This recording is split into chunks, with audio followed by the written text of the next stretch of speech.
Salut, tu as remarqué que depuis quelques temps, l'intelligence artificielle a débarqué en force dans les logiciels. On commence à la retrouver dans le matériel photo et vidéo, ça c'est pas mal. Aujourd'hui, c'est Feiyutech qui l'intègre à son nouveau stabilisateur, le Scorp 2, et on va voir ensemble ce qu'il vaut.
Je commence avec un unboxing rapide parce qu'on a beaucoup de choses à voir. Allez, let's go! Dans la boîte, on a le stabilisateur.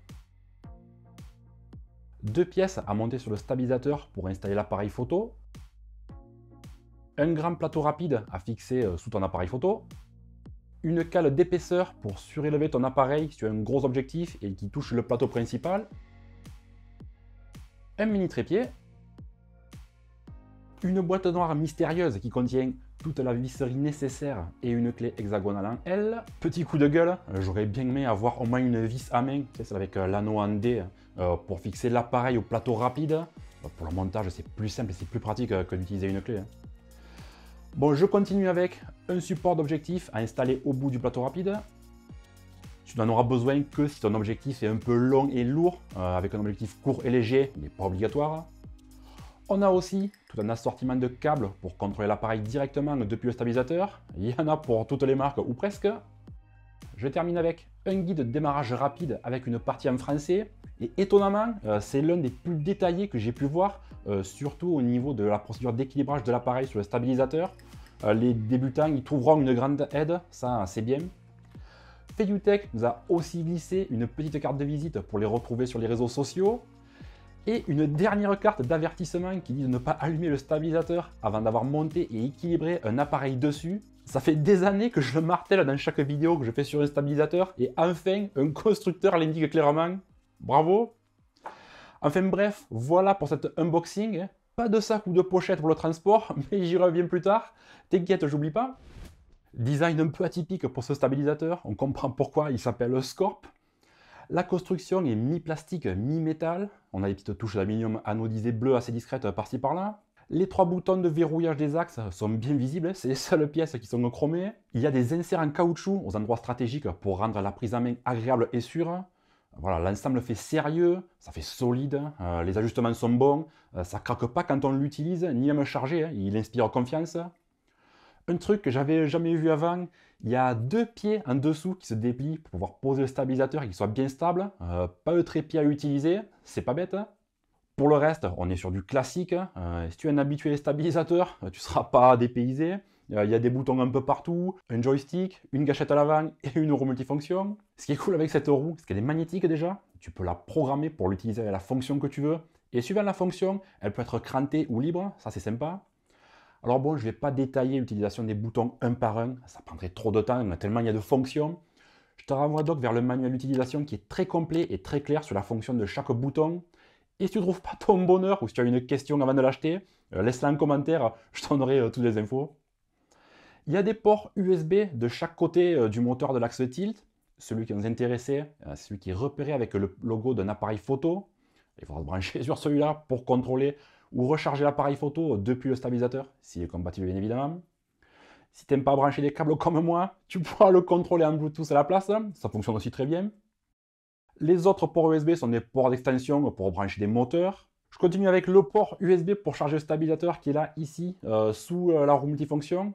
D'origine, il est repéré avec un autocollant, mais bon, je l'ai retiré parce que ouais, ça faisait moche. Un petit truc qui peut sembler anodin, mais qui va te faciliter l'installation de ton appareil, c'est ces petits curseurs avec un repère rouge sur les bras du roll et du pan. Une fois l'équilibrage trouvé, tu les fais glisser pour que le point rouge apparaisse dans le trou. Comme ça, quand tu vas démonter ton stabilisateur pour le ranger par exemple, tu n'auras plus qu'à faire correspondre les repères pour trouver le réglage de la prochaine utilisation. Ça, c'est malin. Il y a un écran sur le haut de la poignée, il mesure 1,3 pouces et il est tactile. Tu vas pouvoir visualiser dessus l'état de ton stabilisateur, modifier la plupart des réglages, le mode et tout un tas de choses directement depuis cet écran sans avoir à appuyer sur les boutons ou utiliser l'application. Le tactile fonctionne bien, c'est réactif.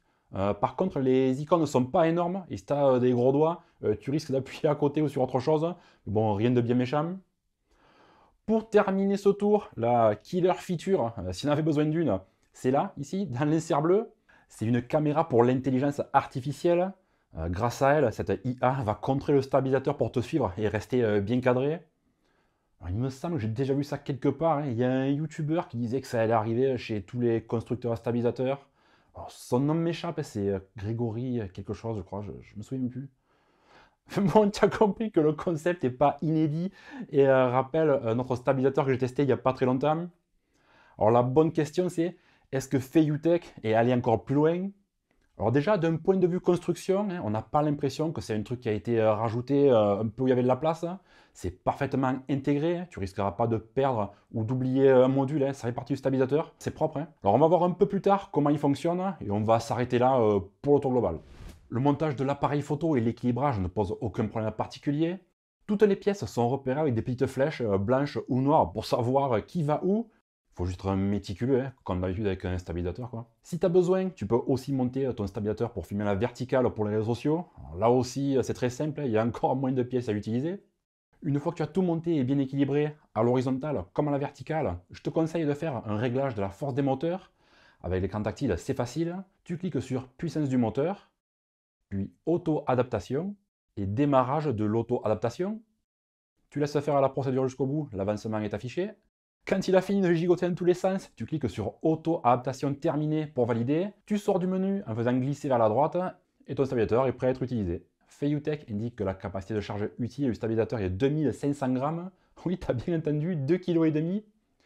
Pour te donner une idée, c'est le premier stabilisateur sur lequel je vais monter l'A7S3 avec sa cage équipée du Sony 2470 f2.8 GM2. Cette configuration pèse quand même plus d'1,5 kg. Ça laisse de la marge, mais il faut le tenir à bout de bras, vrai, parce qu'il faut rajouter quand même les 1,2 kg pour le stabilisateur et les accessoires. Ça commence à faire un beau bébé. Je te mets un lien dans la description vers la liste de compatibilité si tu veux vérifier ton appareil. Pour les modes, on a bien les 5 modes classiques, hein, ils sont représentés par un petit logo. Feiyutech a eu l'idée de traduire le nom en français en dessous. Ça fait un peu bizarre parce qu'on est plutôt habitué à PF, PTF, LOC, etc. Là, on a suivi panoramique, suivi double axe, suivi global. J'ai un peu de mal avec cette traduction. Heureusement qu'il y a le petit logo, ouais, je trouve que c'est plus clair quand même. Ce qui est pratique, c'est de pouvoir changer de mode en tapotant directement sur l'écran et en choisissant dans la liste. Si tu préfères appuyer sur un bouton, c'est possible aussi. Il y a le bouton mode à droite du joystick. Il faudra les faire défiler un par contre. Tu ne peux pas accéder directement à un mode particulier contrairement à l'écran. Le mode selfie est bien là aussi, en pressant rapidement 3 fois la gâchette à l'avant ou alors en passant par le menu appelé scénario. C'est là que tu vas trouver 6 presets pour les différents types de prises de vue. Alors ça va du time-lapse au mode Inception, en passant par les panoramas et le mode selfie. La traduction en français de l'interface demanderait être un peu retravaillée quand même, parfois c'est pas très clair. Donc tu vois, beaucoup de fonctions, hein, et je pourrais t'en montrer encore pendant 1 heure, mais allez, faut avancer. Je reviens maintenant à la partie suivi automatique grâce à l'intelligence artificielle, c'est quand même un peu pour ça qu'on est là. Le fonctionnement de la caméra pour l'intelligence artificielle, alors celle-là, pas celle-là, est similaire à ce que fait l'autre marque. Elle va contrôler le stabilisateur pour te suivre et tu resteras bien cadré. Il faudra au préalable activer le fonctionnement de l'AI dans les menus, car si tu ne veux pas t'en servir, tu peux les activer complètement. Quand c'est activé logiciellement et prêt à fonctionner, le voyant sous la caméra est allumé en rouge. Tu n'as plus qu'à faire ce signe-là pour démarrer le suivi, le voyant devient vert pour t'indiquer que ça fonctionne, et c'est parti! Sans surprise, c'est très efficace, et avec le suivi de l'œil de l'appareil photo, c'est très facile à utiliser. Tu sais que tu ne devrais pas rater tes plans, même si tu te filmes seul. Feiyutech ne donne pas la distance maxi pour le suivi, mais tu vois que je vais assez loin et que ça marche bien.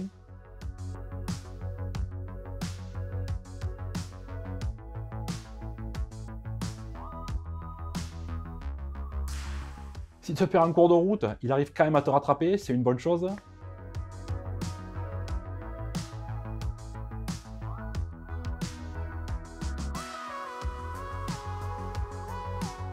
Pour cette vidéo, je suis tout seul, j'ai pas ma caméra girl aujourd'hui, et l'IA est bien pratique, je suis en totale autonomie.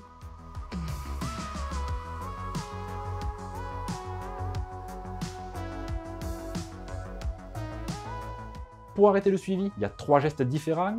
Soit tu refais le même geste que pour démarrer le suivi, soit avec les deux mains fermées et les pouces vers l'intérieur, soit toujours les mains fermées mais les pouces vers l'extérieur cette fois. Là, on a le choix. Tu démarres ou arrêtes un enregistrement ou tu prends une photo en montrant ta main les doigts écartés. Ça va faire un petit compte à rebours de 3 secondes juste avant. Tu peux aussi changer le cadrage. Quand le suivi fonctionne, tu fais un L avec tes deux mains. La diode verte va clignoter pour te signaler que le suivi est en pause. Tu te déplaces pour avoir le cadrage qui te convient. Quand c'est bon, tu refais le même geste et le suivi reprend son nouvelle position tout simplement. C'est même personnalisable, ça laisse une liberté de mouvement qui est quand même appréciable. Alors je ne pourrais pas comparer ce stabilisateur avec un de la génération précédente de chez Feiyutech, comme c'est le premier de la marque que je teste, mais je trouve que les performances ne sont pas mauvaises. En utilisation stabilisateur pur, j'ai pas rencontré de problème particulier, il stabilise bien, pas de micro-tremblement ou autre mouvement non désiré. La poignée est bien pratique pour faire des plans au ras du sol, elle assure une bonne prise en main. Le truc auquel il faudra faire attention, c'est le réglage du bras avec le moteur du roll. Si tu as une grosse caméra et que tu recules trop, ça peut taper dans les doigts quand tu filmes comme ça. Donc pense à vérifier que tes doigts passent avant de filmer. Tu as sûrement compris que ce stabilisateur est plutôt prévu pour être utilisé avec un appareil photo ou une caméra. Il est un peu gros pour un smartphone ou une action cam, même si c'est possible en rusant un peu, mais bon, il n'est pas fait pour ça. Du côté de l'autonomie, Feiyutech annonce 13 heures. En utilisant le suivi IA et le setup le plus lourd, j'ai atteint un peu plus de 10 heures, donc ça ira pour une journée d'utilisation. Il y a bien une application qui va avec, elle s'appelle Feiyu Scorp. Tu as accès à la plupart des fonctions et paramètres que tu as déjà directement sur l'écran du stabilisateur. C'est juste l'interface qui est plus grande, tu l'utiliseras pas beaucoup je pense. La traduction en français est passable, alors laisse-la en anglais, ça vaudra mieux. Le seul moment où cette app est indispensable, c'est pour faire les mises à jour du stable. Alors là, accroche-toi et prévois du temps, parce que chaque élément se met à jour séparément. La première fois que j'ai vérifié, j'ai eu droit à la mise à jour du stabilisateur, des moteurs, des boutons, de la puce Wi-Fi, de la puce Bluetooth et du module AI. Je crois que j'ai rien oublié. Au total, ça a pris une bonne grosse demi-heure pour tout faire. Alors le plus long, c'est le module AI, je te préviens. Alors t'éloigne pas trop parce qu'il faut télécharger chaque truc un par un. Alors bon, je vais pas me plaindre parce qu'il y a des mises à jour, mais un système le plus simple qui fait tout d'un coup et tout seul, ce serait quand même pas mal. Alors voilà, si tu as besoin d'une app, elle existe, mais franchement, elle n'est pas indispensable. Et ça, c'est pas plus mal, je trouve. Avec ce Scorp 2, Feiyutech met un pied dans l'intelligence artificielle pour nous faciliter le travail. Surtout, je répète, si tu travailles seul, tu pourras quand même bouger dans tes vidéos et rester cadré à l'image. Ça, c'est pas mal. C'est aussi un bon produit qui fera son boulot sans sourciller en tant que pur stabilisateur. C'est un vrai rail de travelling. Du côté du suivi et de l'intelligence artificielle, il aura besoin de quelques mises à jour pour peaufiner le fonctionnement. Alors non pas qu'il soit complètement à la ramasse, mais j'ai remarqué que dans certaines situations, il avait un peu de mal. En basse luminosité par exemple, quand l'éclairage est limite, il a quelques hésitations pour suivre. Il est aussi un peu long à réagir au geste pour lancer le suivi. En tout cas, la base est bonne, c'est déjà pas mal. Il ne reste plus qu'à faire de petits ajustements logiciels. Pour terminer, le kit que je viens de te présenter se trouve sur le net aux environs de 369 $. Bon, je pense que ce sera pareil en euros, parce que oui, je fais cette vidéo, mais le produit n'est pas encore sorti. Il existe un deuxième kit avec des accessoires supplémentaires, dont le fameux sac de transport pour 399 $. Alors là, c'est un peu un comble, être obligé d'acheter la version la plus chère pour profiter du sac de transport. Ah, franchement, les gars, donnez autre chose avec la version luxe, mais mettez le sac dans les deux versions, ça serait cool ça. Allez, hop, un petit effort, c'est parti. C'était la présentation et test du Scorp 2 de Feiyutech. Si tu as des questions, laisse-les dans les commentaires, je réponds. N'oublie pas de mettre un pouce en l'air, abonne-toi et active bien la petite cloche pour être prévenu de toutes mes nouvelles vidéos. Je te dis à bientôt et toujours à l'accent du Sud. Ciao.